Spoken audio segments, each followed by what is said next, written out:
Bueno, buenas tardes, mi nombre es Jessica y hoy os voy a hablar sobre los beneficios de la fisioterapia en personas con epilepsia. Bueno, es que a modo de introducción mi compañero ya os ha explicado un poquillo, pero yo voy a ahondar un poco de manera genérica, pero un poquito de más cosillas.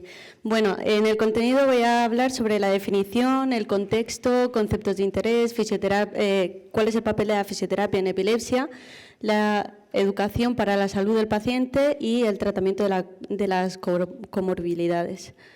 Bueno, a modo de definición, la epilepsia es una enfermedad cerebral crónica que afecta a todas las personas del mundo y que se caracteriza por convulsiones recurrentes.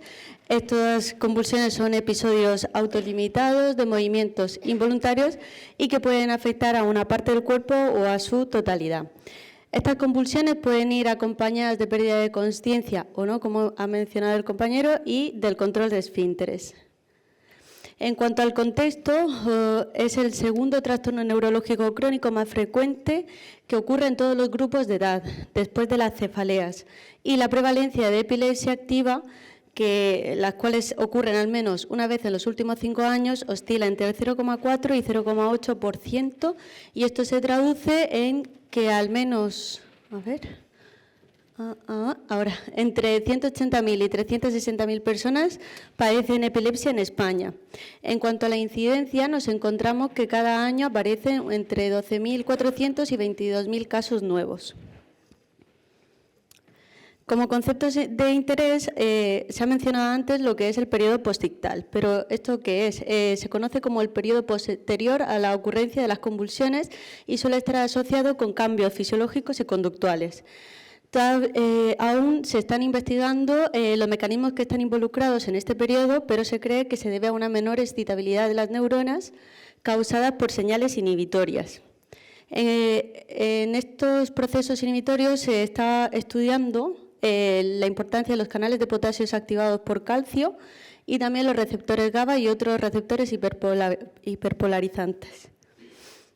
Bueno, en el periodo postictal, los estudios recientes nos hablan que habrían unas contracciones drásticas, musculares drásticas, y esto va a generar un metabolismo anaeróbico, ¿vale? ¿Por qué? Porque hay una privación del oxígeno por la rapidez de estas contracciones. Esto va a generar una acidosis láctica por la producción de hidrogeniones y esto generaría una alteración de los canales iónicos de sodio, potasio, cloro y demás. Todo este conjunto de sucesos nos va a llevar a una mayor excitabilidad neuronal y, bueno, la generación de las crisis.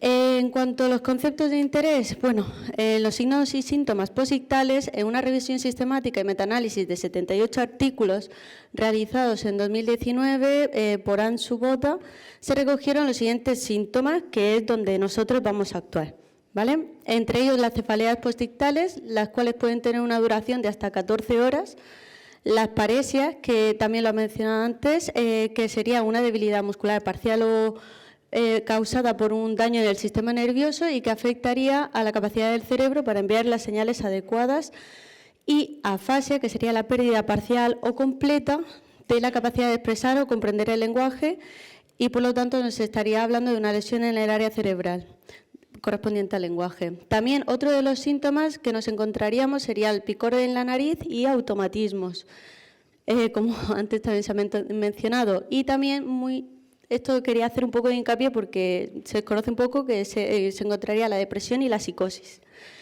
Bueno, también nos vamos a encontrar en el periodo posictal una disminución de la memoria y de las habilidades de aprendizaje. Y los síntomas pueden perdurar durante minutos, horas o días. Bueno, aquí es que no se ve mucho, pero este es el estudio y aquí os señalo cuáles son los síntomas más frecuentes y, como podemos ver, se encuentra en todos los grupos de edad. Uy, perdón, quería verlo.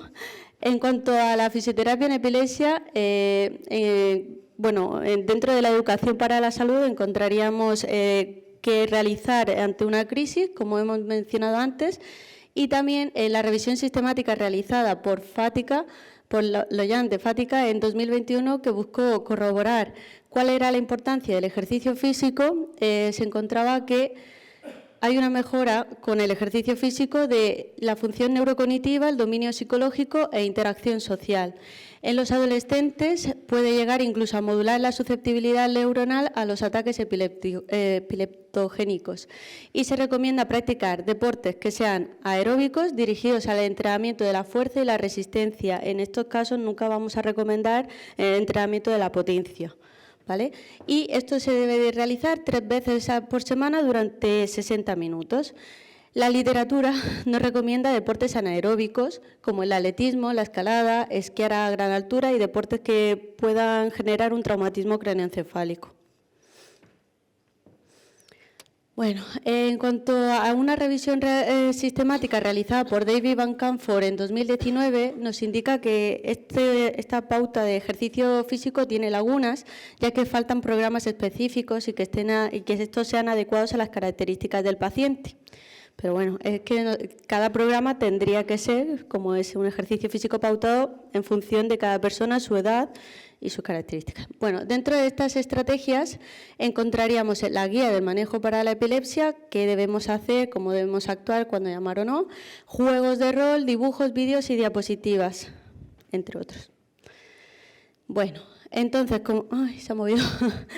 Vale, pues por lo tanto, hemos visto que la evidencia más actual nos dice que el ejercicio físico nos ayuda a mejorar estos cambios postictales, ¿vale? ¿Por qué? Porque reduce la frecuencia de los episodios epileptogénicos, ya que es beneficioso para el ejercicio, disminuye el factor de crecimiento insulínico tipo 1. También disminuye la pérdida neuronal, ya que se inhibió la pérdida de neuronas en el hipocampo y disminuye la brotación de fibras musgosas, ya que cuando hay un daño epileptogénico en el cerebro se conduce a una neurogénesis aberrante en el hipocampo. Y esto se traduce, por lo tanto, en una producción de células granulares ectópicas y brotación de fibras musgosas que puede generar una red excitatoria. También se mejoran las funciones cognitivas al mejorar un poco las neuronas del hipocampo y mejora la neuroplasticidad y cognición. Bueno, entonces esto es un esquema breve en el que vamos a hablar que nos vamos a encontrar a pacientes que tienen mucho miedo a la actividad física porque piensan que van a tener crisis epilépticas. Entonces, esto los va a llevar al sedentarismo, al riesgo de la obesidad y, por lo tanto, a tener una peor condición física que ante un mínimo esfuerzo pues puede llegar a generar un impulso muy excitatorio y generar una crisis convulsiva. ¿Vale? Esto, a su vez, por lo tanto, nos va a generar un periodo postictal en el cual se va a caracterizar sobre todo por debilidad muscular y las consecuencias de la pérdida de debilidad muscular, que sería pérdida de equilibrio, la coordinación, y a eso se le suma el deterioro cognitivo anterior mencionado. ¿Vale? Y todo esto generaría una pérdida de la calidad de vida. Bueno, como fisioterapeutas, ¿qué podemos hacer en estos pacientes? Bueno, pues como hemos visto, uno de los síntomas más característicos es el dolor de cabeza, ¿vale? Y la revisión sistemática de Boina, realizada en 2020, nos informa de que en estos pacientes hay una prevalencia de migraña combinada con cefaleas tensionales, y esta es del 26% en la población que se estudia. Y por lo tanto, hay una mayor prevalencia de cefaleas preictales. Por lo tanto, si tenemos un paciente que ya nos dice que tiene una cefalea recurrente, podemos tener un poco ya las alarmas activadas en que va a haber una posible crisis, ¿vale? Siempre que sea tensional también. Por lo tanto, como fisioterapeutas, ¿qué podemos hacer en estos pacientes que tienen migraña combinada con cefalea tensional? Pues mira, podemos trabajar los puntos gatillos miofasciales que se ven involucrados en las cefaleas tensionales. ¿Cuáles? Pues bueno, ¿y por qué se generarían? Pues por la alteración del metabolismo de calcio y liberación del calcio en exceso de la célula, por hipertensión arterial, por estrés, por hiperestimulación neurológica localizada y entre otras.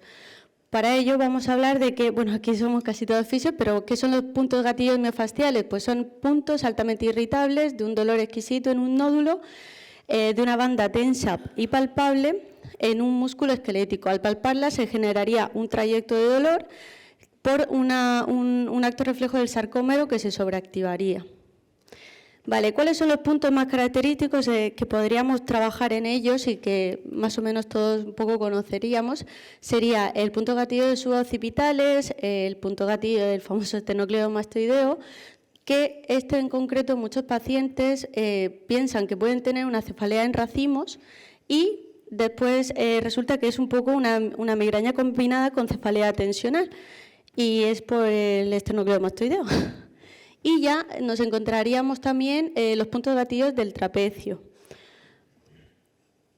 Bueno, ¿cómo vamos a trabajar estos puntos gatillo? Pues tenemos varias técnicas que pueden ser manuales, mínimamente indoloras, como pueden ser la técnica de Jones, estiramientos, bombeos miofasciales, entre otras técnicas, como también se puede encontrar la punción seca. Bueno, en cuanto a otro de los sectores en los que vamos a trabajar sería el deterioro cognitivo. Una de las propuestas que realizaría Melanie en 2019 es el entrenamiento con doble tarea. ¿Por qué? Porque se ha visto en este estudio que mejora la hemoglobina oxigenada en la corteza prefrontal durante la marcha activa en adultos bajo condiciones de una tarea o dos o doble. Los resultados de este estudio concluyeron que todos los pacientes que realizaron ejercicios de marcha con doble tarea mejoraron la oxigenación, la demanda de hemoglobina en la corteza prefrontal en comparación con aquellos que solamente realizaron una. Bueno, el manejo también de la ansiedad, ¿vale? Estos pacientes van a tener como síntomas mucha ansiedad y ¿qué ocurre con la ansiedad? Que se produce una hiperactividad del sistema nervioso simpático, aumentando el tono del músculo liso y generando, por lo tanto, un aumento de la presión arterial y la frecuencia cardíaca.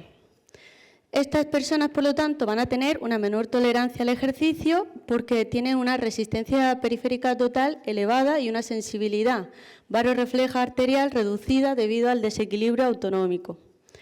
Se concluye, por lo tanto, que técnicas de relajación, como puede ser la respiración diafragmática, pueden ser eficaces en la mejora de las funciones autonómicas, ¿vale? Recomiendan, por lo tanto, para la prevención y el tratamiento de la hipertensión.